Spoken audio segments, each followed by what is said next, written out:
এখন শুরু হতে চলেছে দেশের সবচেয়ে বড় মোকদ্দমা আপকি আদালত রজত শর্মার সাথে।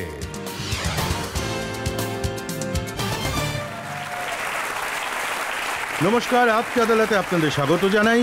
আপকি আদালতে আজ আমরা পেশ করব এক এমন ব্যক্তিকে যিনি 40 বছর ফিল্মি পর্দায় নানা রকম চরিত্রে অভিনয় করেছেন, জনগণের মন জয় করেছেন, যিনি দেশের প্রচুর প্রচুর ভালোবাসা পেয়েছেন। Please welcome one and only নানা পাটেকর।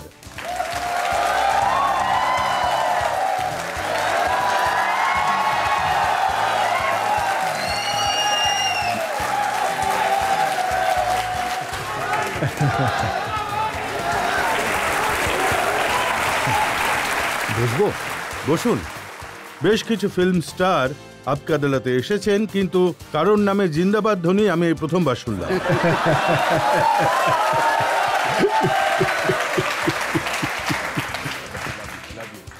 তো আপকি আদালতে আজকের এই বিশেষ শোয়ের জন্য জাজ হিসেবে আমরা আমন্ত্রণ জানিয়েছি স্বনামধন্য সাংবাদিক অজয় উপাধ্যায়কে। অজয় উপাধ্যায়,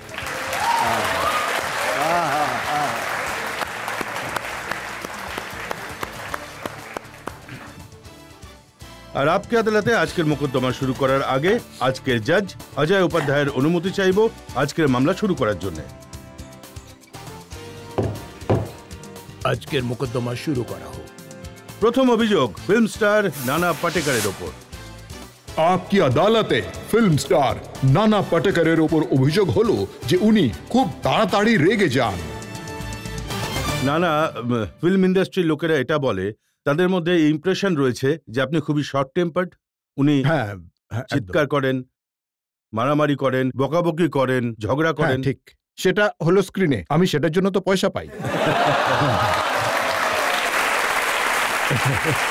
না সত্যি, মানে ওটা হলো চরিত্রের জন্য, বাকি রাগ তো হয়ই। কিন্তু সেই রাগের কারণে দু একজন ডিরেক্টর ভাবলেন যে নানা পাটেকরকে এই চরিত্রটা দেওয়া যাবে না। একদম সত্যি কথা। এই ওয়েডনেসডে রোলটা এই জন্য আপনি পান। একদমই, এই কথাটা আমাকে নাসির বলেছে যে নাসিরের রোলটা ওরা আমায় দিতে চেয়েছিল। নাসির আমার নামটা সাজেস্ট করেছিল। তখন পান্ডে বলল যে না ভাই, যদি মার খেতে হয় আমি ওসবের মধ্যে নেই। তারপর আমি পান্ডের সাথে আমি দেখা করেছি, আমি বললাম এরকম করিস না ভাই, মানে একটু আমি রাগী বটে কিন্তু আমি পাগল নই। একটা গল্প আমি শুনেছি যে একজন ডাইরেক্টর আপনাকে বলেছিলেন যে হিরোইন ডান্স করছে, আপনি একটু হাত পা নাড়িয়ে দিন, কিন্তু নানা তো একভাবে দেখেই যাচ্ছিলেন। এখন সে হাত পা নাড়াচাড়া করছিল, আমি সেখানে কি বা করব?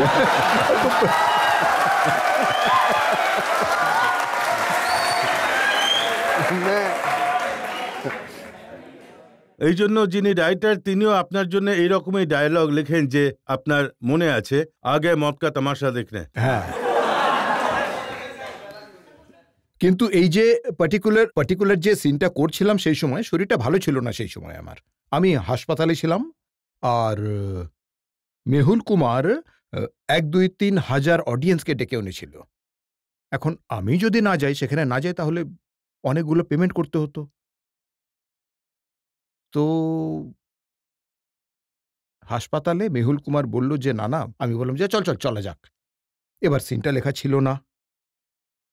তখন আমি বললাম যে একটা কাজ কর, একেবারে 5টা ক্যামেরা লাগিয়ে দে, আর একটা ক্যামেরা তো সবসময় চালু রাখতে হবে, তুই ম্যাগাজিন রেডি রাখিস।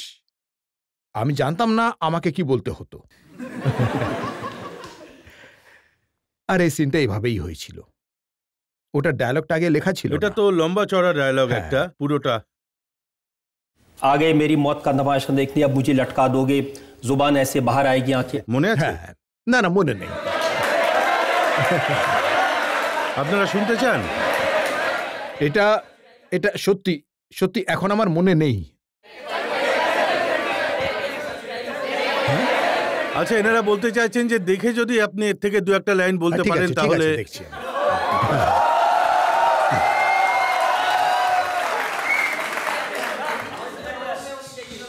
आ गए मेरे मौत का तमाशा देखने, अब मुझे लटका देंगे, जुबान ऐसे बाहर आएगी, आंखें बाहर आएगी, और यहीं लटकता रहूंगा। फिर मेरा भाई मुझे नीचे उतारेगा, आप चर्चा करते हुए चले जाओगे, खाना खाओगे और फिर से सो जाओगे। तुम्हारी यही नामर्दान की बुज़दिली एक दिन इसी देश के मौत का तमाशा इसी खामोशी से देखे। कुछ नहीं कहना चाहता तुम्हें। আমি দেখুন, আমি জানি না ওয়াজুদ ফিল্ম দেখেছেন আপনারা? ওয়াজুদ একটা ফিল্ম ছিল যেখানে একটা অসাধারণ কবিতা সেখানে লেখা হয়েছিল জাভেদ সাহেব, আখতার বাবু। আর মাধুরীর জন্য আমি একতরফা মাধুরীকে ভালোবাসি।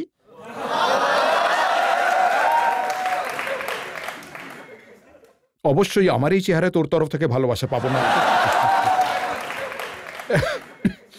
ওর মধ্যে আমি ছিলাম অ্যাক্টর, আমি ছিলাম ডিরেক্টর নাটকের। আর সেভাবে যে মাধুরী ওখানে আছে, আর সেটা ভাবতে ভাবতে ও বলে মাধুরীর জন্য বলেছিলাম, তাই আজ পর্যন্ত আমি ভুলিনি। कैसे बताऊं मैं तुम्हें मेरे लिए तुम कौन हो? कैसे बताऊं मैं तुम्हें? तुम धड़कनों का गीत हो, जीवन का तुम संगीत, तुम जिंदगी, तुम बंदगी, तुम रोशनी, तुम ताजगी, हर खुशी, प्यार हो, प्रीत हो, मनमीत हो। आंखों में तुम, यादों में तुम, नींदों में तुम, ख्वाबों में तुम हो मेरी हर बात में, तुम हो मेरे दिन रात में, तुम सुबह में, तुम शाम में, तुम सोच में, तुम काम में। मेरे लिए पाना भी तुम, मेरे लिए खोना भी तुम, मेरे लिए हंसना भी तुम, मेरे लिए रोना भी तुम, और जागना सोना भी तुम। जाऊं कहीं, देखूं कहीं, तुम हो वहां, तुम हो वहीं। कैसे बताऊं मैं तुम्हें, तुम बिन तो मैं कुछ भी नहीं।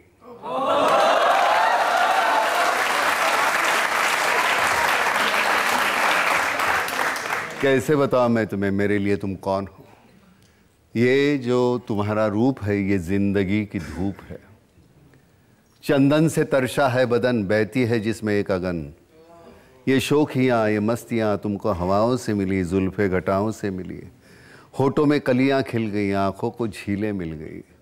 चेहरे में सिमटी चांदनी, आवाज़ में है रागिनी। शीशे के जैसा अंग है, फूलों के जैसा रंग है, नदियों के जैसी चाल है। क्या हुस्न है, क्या हाल है।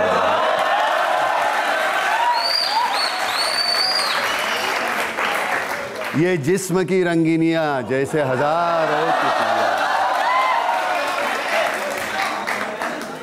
बाहों की ये गोलाइयां, आंचल में ये परछाइयां, ये नगरियां हैं ख्वाब की। कैसे बताऊं मैं तुम्हें हालत दिले बेताब की। कैसे बताऊं मैं तुम्हें मेरे लिए तुम कौन हो? कैसे बताओ मेरे लिए तुम धर्म हो, ईमान हो, तुम ही इबादत हो मेरी, तुम ही तो चाहत हो मेरी, तुम ही मेरा अरमान हो। तकता हूं मैं हर पल जिसे, तुम ही तो वो तस्वीर हो, तुम ही मेरी तकदीर हो, तुम ही सितारा हो मेरा, तुम ही नजारा हो मेरा। यूं ध्यान में मेरे हो तुम, जैसे मुझे घेरे हो तुम। पूरब में तुम, पश्चिम में तुम, उत्तर में तुम, दक्षिण में तुम, सारे मेरे जीवन में तुम। हर पल में तुम, हर छिन में तुम। मेरे लिए रास्ता भी तुम, मेरे लिए मंजिल भी तुम, मेरे लिए सागर भी तुम, मेरे लिए साहिल भी तुम। मैं देखता बस तुमको हूं, मैं सोचता बस तुमको हूं, मैं जानता बस तुमको हूं, मैं मानता बस तुमको हूं। तुम ही मेरी पहचान हो। कैसे बताऊं मैं तुम्हें? देवी हो तुम मेरे लिए भगवान हो।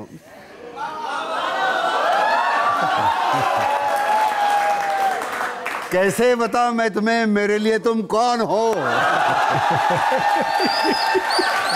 কিন্তু এখন অসাধারণ কথাটা হলো যে এর যে লয় বা যে ছন্দ রয়েছে তার জন্য 25 বছর আগে 20 বছর আগে যে লেখাটা ছিল সেটা ভেতর থেকে একেবারেই মুছে যায়নি। এর একটা ছন্দ আছে। ছন্দের জন্য মুছে যায়নি যে মাধুরীর না, জন্য? সে তো আছেই, সেটা অবধারিত রয়েছে, সেটা তো হতেই হবে। কিন্তু মাধুরীর জন্য এত সুন্দর কথা। আর আমি শুনেছি যে প্রকাশ ঝা যখন রাজনীতির সেটে ছিলেন উনি আপনাকে বলেছিলেন গান গাওয়ার জন্য, তখন ওনাকে এত বকেছিলেন যে ওনার চোখ থেকে জল বেরিয়ে এসেছিল। কাকে? আমি প্রকাশকে বকেছিলাম? পেপারে তো এটাই ছাপা হয়েছিল। আমি বেশিরভাগ সময় নিউজ পেপার পড়ি না। আর এটাও ছাপা হয়েছিল যে অনুরাগ কাশ্যপকে আপনি সিন চলাকালীন খুব জোরে চড় মেরেছিলেন অ্যাক্টিং করতে করতে। হুম। আর তারপর আপনি বলেছিলেন যে দেখেছো কত জোরে মারলাম, নিজেকে খুব সেরানে মনে না না না, আর এরা মানে মন থেকে যা খুশি তা অভিযোগ করে দেয়। জনগণ মনে করে যে নানা পাটেকর আসল জীবনে পরিন্দার ওই খলনায়কের মতো, যে বারবার নিজের মাথা ঠোকে। প্রথম ন্যাশনাল অ্যাওয়ার্ড পেয়েছিলাম ওর জন্য, ওই মাথা ঠোকার পরেই।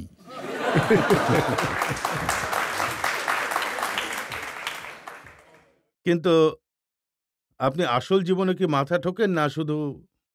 শুধু অন্যদেরই।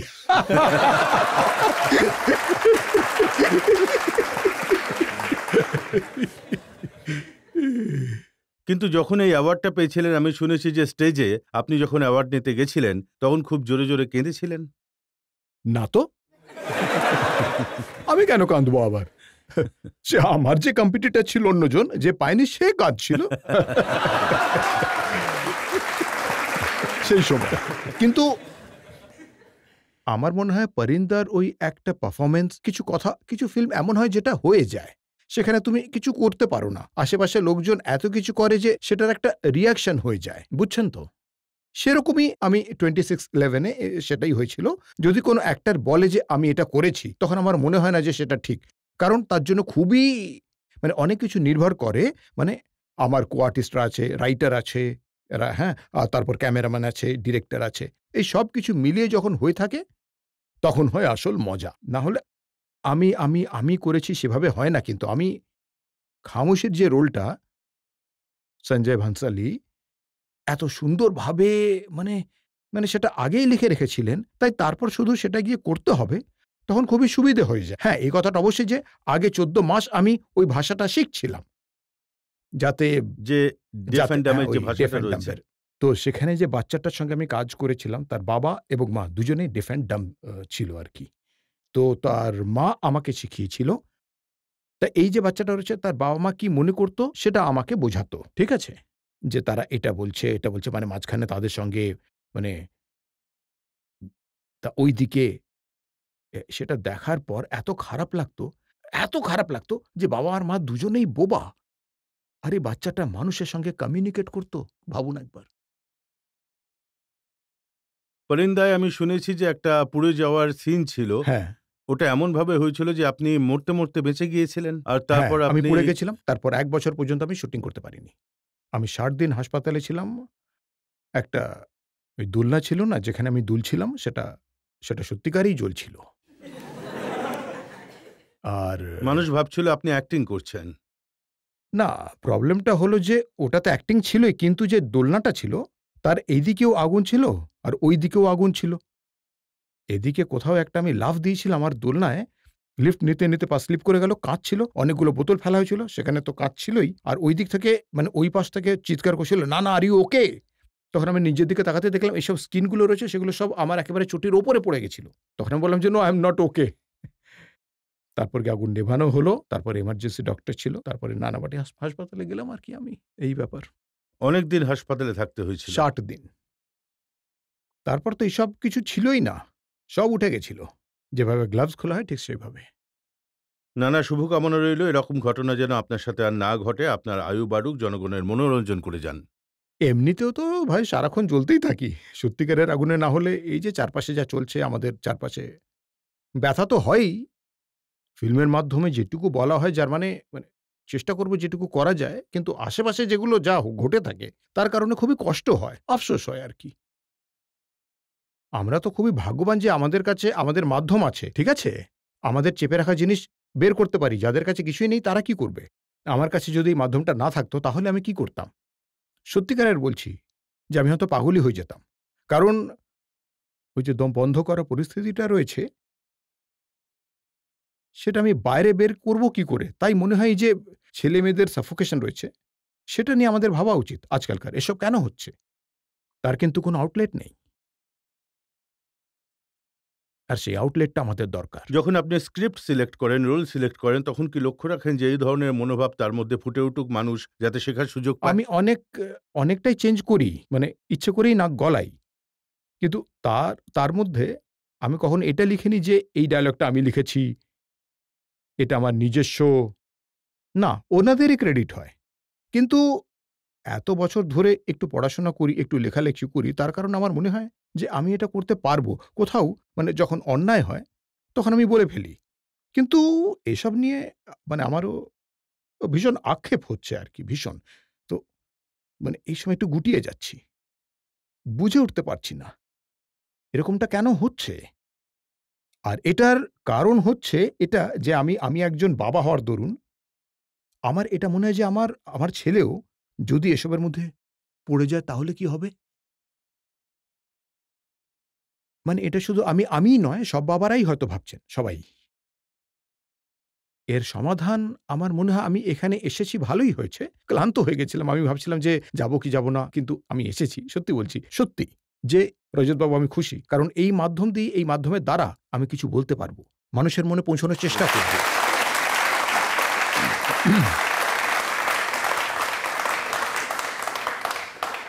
কিন্তু এমনও কথা নয় যে আমি হেরে গেছি। মনে হয় এদের মধ্যে থেকেই ছেলেমেয়েরা বের হবে। কাল এদের মধ্যে থেকেই কেউ এখানে থাকবে। পরবর্তীকালে এই ব্যাটনটাই সে হাতে নিয়ে দৌড়বে। এটা হলো একটা রিলে আর কি। দেশের যুব সমাজ রাস্তায় বেরিয়ে পড়েছে, অনেক সময় লিডারশিপ ছাড়া, আবার লিডারশিপের সঙ্গে। আর তারা বন্দে মাতরম স্লোগান দিয়েছে, ভারত মাতার জয় বলেছে, আর সরকারকে নত হতে বাধ্য করেছে। হ্যাঁ, না অবশ্যই করবে। আসলে তো এরাই হলো আমাদের শক্তি, তাই না? হুম। আমরা তো কিছুদিন পর আশীর্বাদ দেওয়ার জন্যই থাকবো, তাই না? আর কি? মানে আমি তো ওদের সাথেই যাব।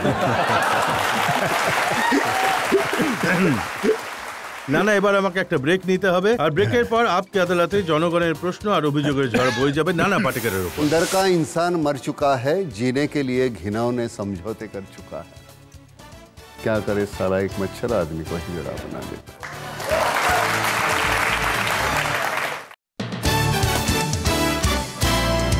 Welcome back. আপকে আদালতে আজ আমরা মোকদ্দমা চালাচ্ছি, অভিযোগ তুলছি, সাফাই চাইছি ফিল্ম স্টার নানা পাটেকরের ওপর। আপকে আদালতে পরের অভিযোগ। আপকি আদালতে ফিল্ম স্টার নানা পাটেকরের ওপর অভিযোগ হলো যে উনি হীনমন্যতার শিকার। নানা, আমি আপনার একটা ইন্টারভিউ দেখেছি, সেখানে আপনি বলেছেন যে 13 বছর বয়সে যখন মুম্বাইতে স্কুলে গেছিলেন, তখন আপনার মনে এই ধরনের হীনমন্যতা কমপ্লেক্স হয়েছিল যে কেউ আমার সাথে কথা বলবে না, বা এটা 59 এর কথা। এখানে যখন ক্লাস 7 এর জন্য এলাম, আমার মাসি আছেন, উনি মানে টিচার ছিলেন। তো ঠিক করার জন্য আমার মা মাসির কাছে পাঠালেন আমায়।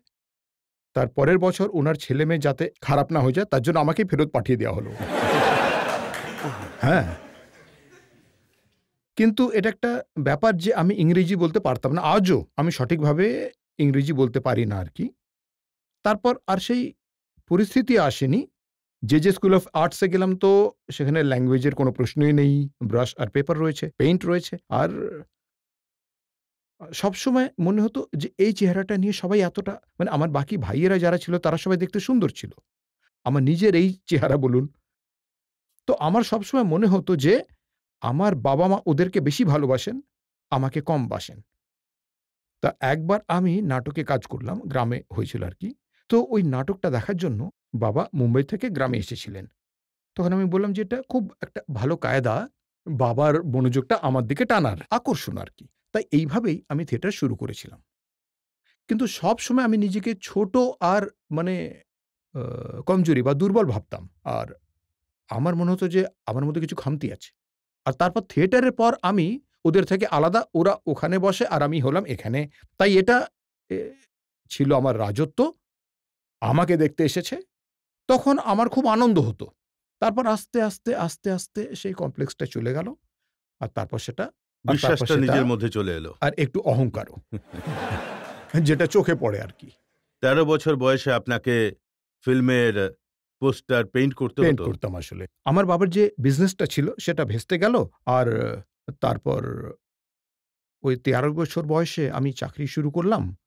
ফিল্মের পোস্টার, 8 কিলোমিটার হেঁটে যাওয়া, 8 কিলোমিটার ফিরে আসা, দিনে 16 কিলোমিটার হয়ে যেত। 35 টাকা মাস আর একবেলার, মোটামুটি একবেলার খাওয়ার। কিন্তু আমার মনে হয় সেই সময়গুলো যে আমায় শিখিয়েছে, সেটা আমি কোথাও শিখতে পারতাম না। সেই সময়টা যা শিখিয়েছে আমায়, কোথায় শিখতে পারবো এরকম? এমন কোন পাঠশালা আছে? যখন আপনি জানতেনই যে এরকম চেহারা, তাহলে ফিল্মে এলেন কি করে, সেটাও আবার হিরো হওয়ার জন্য? আমি থিয়েটার করছিলাম, স্মিতা পাটিলের জন্য আমি ফিল্মে এসেছি। হ্যাঁ, উনি আমায় জোরজার করেই নিয়ে এলেন, না তুই ফিল্মে চলে। আমি বললাম না, করতে চান, আমি এটা নিয়ে খুশি। কিন্তু ফিল্মে যে হিরোর ইমেজ থাকে, সলমান খান, ঋত্বিক রোশন, বডিওয়ালা, হাঙ্ক, ভালো স্বাস্থ্যবান, যাদের চেহারা টেহারা ভালো,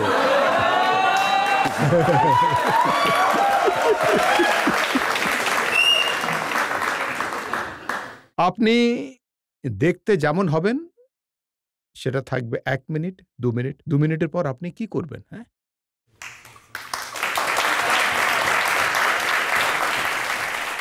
আমার প্রশ্নটা হলো যে আমরা যখন ক্যারেক্টারটা করি তখন সেটা পালনও করতে হয়। তো গমান থেকে শুরু করে 2611 পর্যন্ত আপনার মধ্যে কি পরিবর্তন এসেছে? যে রোলগুলো, ক্যারেক্টারগুলো আপনি করেছেন, সেই ক্যারেক্টারগুলো করতে করতে আপনার মধ্যে ঠিক কি পরিবর্তন এসেছে? না, একে তো প্রথমে সমাজে যা কিছু ঘটছে তার কারণে আমার মধ্যে যে পরিবর্তন আসে, সেসবের কারণে আমি ওই ধরনের রোল করার কথা আর কি ভাবি।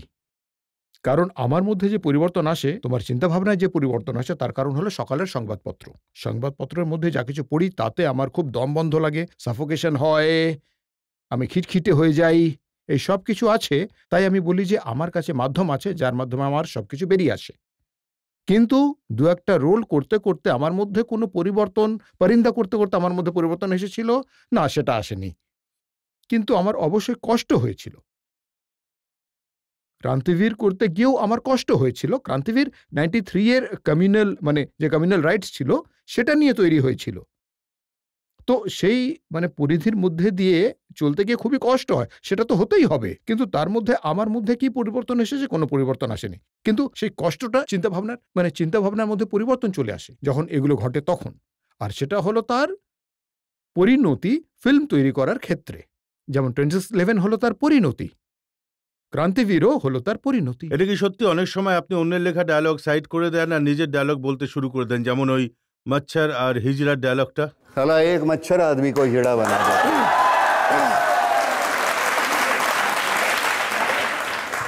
क्या करे साला, एक मच्छर आदमी को हिजड़ा बना देता है। सुबह घर से निकलो, भीड़ का हिस्सा बनो, शाम को घर जाओ, दारू पियो, बच्चे पैदा करो, सुबह तलक फिर एक बार मर जाओ, क्योंकि अंदर का इंसान मर चुका है, जीने के लिए घिनौने समझौते कर चुका है। क्या करे साला, एक मच्छर आदमी को हिजड़ा बना देता है।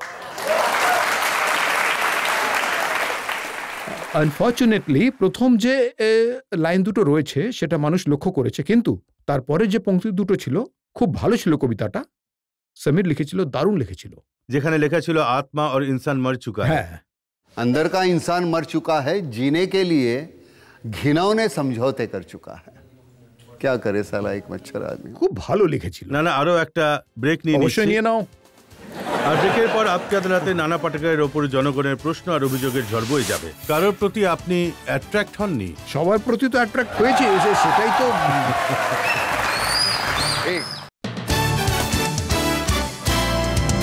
Welcome back. আপকে আদালতে আজ আমাদের অতিথি হলেন ফিল্ম স্টার নানা পাটেকর। আপকে আদালতে পরবর্তী অভিযোগ। আপকি আদালতে ফিল্ম স্টার নানা পাটেকরের ওপর অভিযোগ হলো যে উনি অদ্ভুত অদ্ভুত রকমের সব কাণ্ড কারখানা করেন। নানা, এটা কি সত্যি যে ফিল্মের সেটে আপনি অনেক সময় দেওয়ালের সঙ্গে কথা বলতে থাকেন? হ্যাঁ, রিহার্সালে যদি অ্যাক্ট্রেস না আসে তাহলে তো দেওয়ালের সঙ্গে কথা বলতে হয়, ওখানে আছে সেটা ভেবে। লোকজন বলে যে অনেক সময় যখন ফ্যানের দিকে তাকান তখন তাকিয়েই থাকেন। আরে আমি হলাম অ্যাক্টর ভাই, তাই ফ্যান তো থাকা দরকার।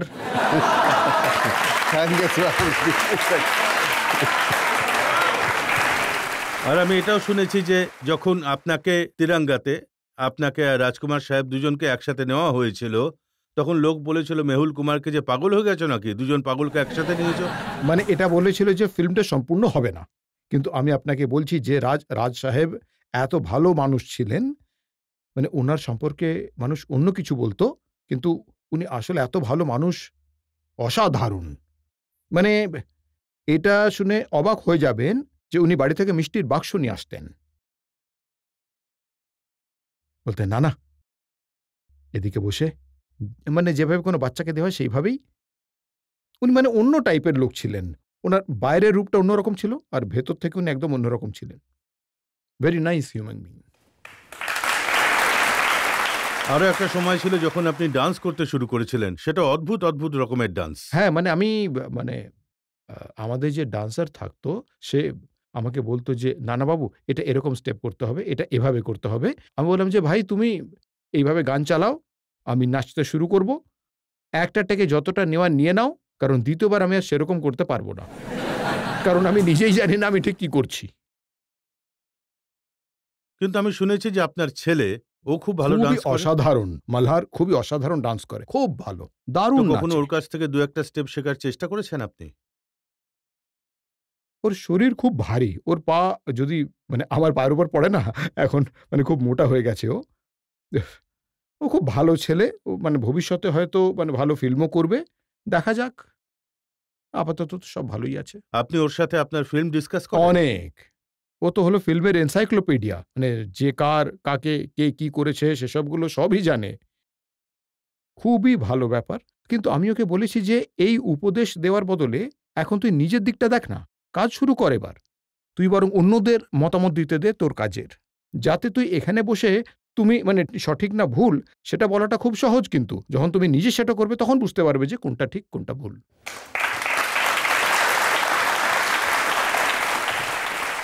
জনতার মধ্যে থেকে যদি কেউ প্রশ্ন করতে চান। স্যার আমার নাম অন্বেষা। আমি আপনাকে এটা জিজ্ঞেস করতে চাই যে স্যার আপনি এতদিন এতগুলো মুভিতে কাজ করেছেন, অনেক সুন্দরী অ্যাক্ট্রেসদের সঙ্গে কাজ করেছেন, আপনি কি স্যার কারোর প্রতি অ্যাট্রাকশন হয়নি সেই আমার সময়? সবাইকেই ভালো লাগতো।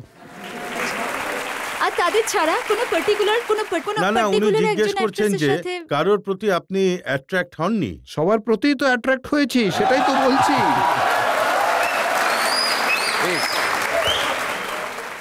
এমন কি কেউ ছিল যার প্রতি একটু বেশি অ্যাট্রাক্ট না, হয়েছিল? সবার প্রতি একটু বেশি করেই হয়েছে।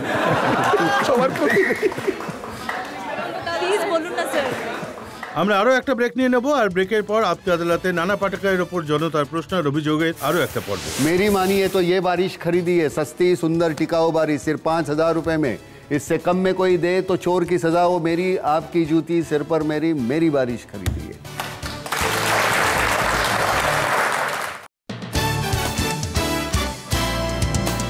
Welcome back. আপকে আদালতে আজ আমরা মোকদ্দমা চালাচ্ছি ফিল্ম স্টার নানা পাটেকরের ওপর। আপকে আদালতে পরবর্তী অভিযোগ। আপকি আদালতে ফিল্ম স্টার নানা পাটেকরের ওপর অভিযোগ হলো যে উনি রাজনীতিতে খুবই দখলদারি করেন। নানা, আমি শুনেছি যে বালাসাহেব ঠাকরের সাথে আপনার খুবই বন্ধুত্ব ছিল, আর শিবসেনা আপনাকে টিকিটও অফার করেছিল। বন্ধুত্ব মানে উনি ছিলেন বাবার মতন, কিন্তু পলিটিক্সের সঙ্গে আমার কোনো লেনদেন নেই আর কি। টিকিট তো দেননি উনি। না, উনি টিকিট অফার না করেছিলেন? না আপনি কখনো ইচ্ছা প্রকাশ না, করেননি? একেবারেই না। আর এটাও আমি খবরের কাগজে পড়েছি যে আপনি রাজ ঠাকরে আর উদ্ধব ঠাকরেকে একসাথে থাকার পরামর্শ দিয়েছিলেন। না, আমি বলেছিলাম যে তোমরা আলাদা আলাদা থেকো না, একসাথে কাজ করো, তাতে আমাদের ভালো হবে আর কি। নাকি এটা বলেছিলেন যে যাও নিজের ভাইকে বোঝাও, আর যদি না বোঝাও তাহলে? না না না না, এরকম বলেনি কিছু, ওটা ফিল্মের জন্য আর কি। আর আন্না হাজারের সাথে আপনি দেখা করতে গেছিলেন যখন উনি তিহার জেলে ছিলেন। হ্যাঁ হ্যাঁ, অবশ্যই গেছিলাম। আন্না হাজারের আন্দোলনে আপনি অংশ নিয়েছিলেন? একদমই না, তাহলে আপনি কি জন্য শুধু গেছিলেন? দেখা করতে গেছিলাম। আমি বললাম অনশন করবেন না, আপনার স্বাস্থ্য ভালো নেই। তো হ্যাঁ, ওনার স্বাস্থ্য সে সময় ভালো ছিল না, তাই আমি বললাম যদি না করেন তাহলে ভালো হয়, কারণ আপনার মতো মানুষকে দরকার যারা প্রশ্ন তুলবেন। সমাজের জন্য আপনাকে আমাদের প্রয়োজন। হ্যাঁ, আপনার যদি কিছু হয়ে যায় তাহলে কিন্তু ভালো হবে না, আপনি অনশন করবেন না। এই জন্য মানুষ আন্দাজ করে যে নানা পাটেকর হয়তো রাজনীতিতে আসতে চান। শরদ অথবা- পাওয়ার বাবু আমার ভালো, মানে আমি ওনাকে চিনি আর কি। সোনিয়া ম্যাডামের সঙ্গে আমার মানে ভালো বন্ধুত্ব আছে। আপনি যার নামই নেবেন তাদের সঙ্গে সবার সঙ্গেই ভালো পরিচিতি রয়েছে আমার। কারণটা হলো যে এটা আজ পর্যন্ত ওনাদের কারো কাছে আমি কিছু চাইনি। যেদিন আপনি কিছু চাইবেন সেদিনই বন্ধুত্ব শেষ হয়ে যাবে। আপনি বলেছেন হিন্দু মুসলিমের মধ্যে তফাৎ করেন না, কিন্তু যখন উত্তর ভারতীয়দের মহারাষ্ট্রে পেটানো হয় তখন আপনি সরাসরি সামনে আসেন না কেন? আপনার সব সময় তার এগেইনস্টেই হয়। আমি সব সময় বলেছি আমি না তো কোনো, একে তো আমার তো কোনো মানে অধিকারই নেই যে আমি একজন মহারাষ্ট্রিয়ান, একজন বিহারি বা আমি দিল্লির, কারণ আমি হলাম একজন শিল্পী, সব জায়গা থেকে আমার খাবারের যোগান আসে, তাই আমার অধিকার নেই এসব বলার। আমি শুধু একজন শিল্পী। স্যার আপনি বলেছেন আপনি নিউজ পেপার পড়েন না। স্যার আমি বলেছেন আপনি নিউজ পেপার পড়েন না। এনাকে আগে বলতে দিন। আমি একদমই এটা মানি না। যে কোনো জায়গায় গিয়ে খাবার জোগাড় করার অধিকার আছে আমার। এমনিতেই বিহার থেকেও তো আমার খাবারের জোগাড় আসে। শুধু একটাই যে আমি যেখানেই যাই সেখানকার নিয়ম নীতি আমার মানা উচিত। আমি যদি বিহারে যাই বা আমি কর্ণাটকে গেলে তো নেনে হেসরে এনু, এটা আমি বলি। সেখানকার ভাষা আমি শেখার চেষ্টা করছি। আমি পাঞ্জাবে গেলে ওই ইউ মেরে নাল পাঞ্জাবি বিচ গল কর রে, সে তো আমার মানে আমার এমন মনে হয় যে যেখানেই যাই এটা অত্যন্ত জরুরি নয় বা জবরদস্তিও নয়, কিন্তু সেখানকার ভাষা শিখলে পরে অনেক সুবিধে হয় আর কি, কমিউনিকেট করার আর কি। আমি জানি ভাই যে মানে রজত মারাঠি নয়, কিন্তু মানে একটু ভাঙা ভাঙাই হোক। এবার মারাঠিতে নানা তো আপকি তবিয়ত কাশি আই হে চাংলা আপনি আমাকে জিজ্ঞেস করলে তবু আমার সাথে আমার ভাষাতে কমিউনিকেট করার চেষ্টা করেছেন। সোনিয়া ম্যাডাম হিন্দিতে কথা বলেন, আপনার কি মনে হয় সোনিয়া গান্ধী ঠিকভাবে উনি হিন্দিতে কথা বলতে পারেন? কিন্তু উনি যখন হিন্দিতে কথা বলেন তখন আমার ভালো লাগে যে উনি আমার ভাষাতে আমার সাথে কমিউনিকেট করার চেষ্টা করছেন। এতে কি তোর কোনো সমস্যা আছে? না স্যার, আমি আমার ওই বিহারের নিউজ পেপারে এটা হেডলাইন হয়েছিল যে নানা পাটেকর বিহারের এগেইনস্টে বয়ান দিয়েছেন। আমি কখনোই আপনি রাজ ঠাকরেকে সমর্থন করেছিলেন। প্রথমে বিহার তোর নয়, বিহার আমারও নয়, তো তোর একার বিহার নয় মোটেই। স্যার আমি এটা আপনার মুখ থেকে শুনতে চাই। Thank you. যেসব সোশ্যাল ইস্যু নিয়ে মুভি তৈরি হয় সেটার পর সেটার ওপেনিং হয় সেটা এতটা ভালো হয় না ইন রেসপেক্ট টু যে রোমান্টিক মুভিগুলো হয় সেগুলো বিশেষ করে। এর কোনো পার্টিকুলার রিজন? আর সেটার জন্য তো আমরাই দায়ী না, আমরাই তো সেটার জন্য দায়ী। ওগুলো সোশ্যাল ফিল্ম তাই চলে না। আর যেটা কমার্শিয়াল সেটা বেশি চলে, যার মধ্যে মানে নাচ গান থাকবে, তো এর জন্য দায়ী কে? সেটা তো আমরাই। তাই এই প্রশ্নটা আমি তোকে করছি, তুই আমায় জিজ্ঞাসা করতে পারিস না। কখনো কখনো আপনি নিজের ফিল্মের মাধ্যমে, কবিতার মাধ্যমে, ডায়ালগের মাধ্যমে পলিটিক্যাল মেসেজ দেওয়ার চেষ্টা করেন।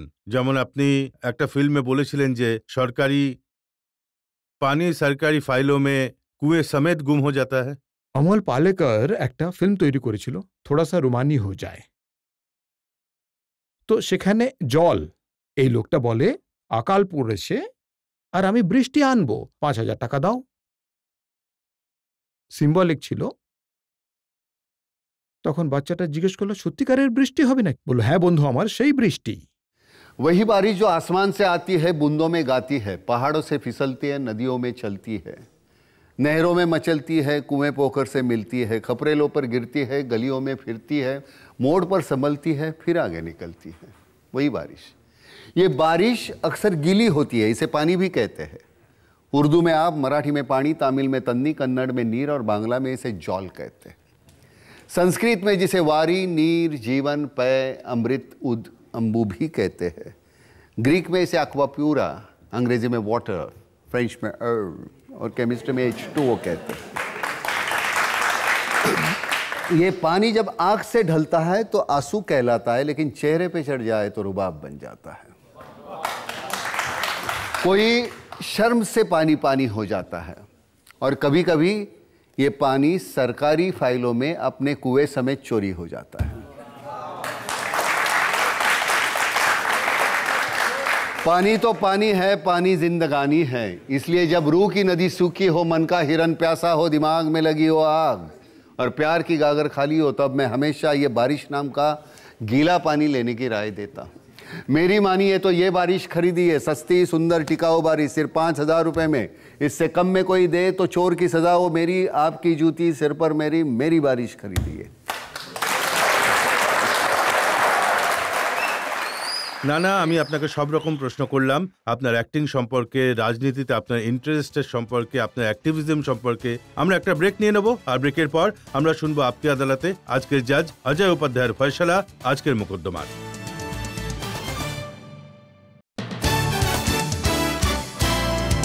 Welcome back. আপকি আদালতে আজ আমাদের অতিথি হলেন নানা পাটেকর। নানা পাটেকরকে আমরা জিজ্ঞাসা করলাম ওনার ফিল্ম সম্পর্কে, ওনার ছোটবেলা সম্পর্কে, ওনার রাগ সম্পর্কে, আর রাজনীতিতে ওনার ইন্টারেস্ট সম্পর্কে। উনি বললেন যে উনি যুব সমাজকে কি শিক্ষা দিতে চান, কোন পথ দেখাতে চান। এখন সময় হলো আপকি আদালতে আজকের জাজ অজয় উপাধ্যায়ের রায়ের। নানা পাটেকর হলেন ইন্ডিয়ান ফিল্ম ইন্ডাস্ট্রির একজন স্ট্রং ক্যারেক্টার, উনি একজন স্ট্রং হিরো।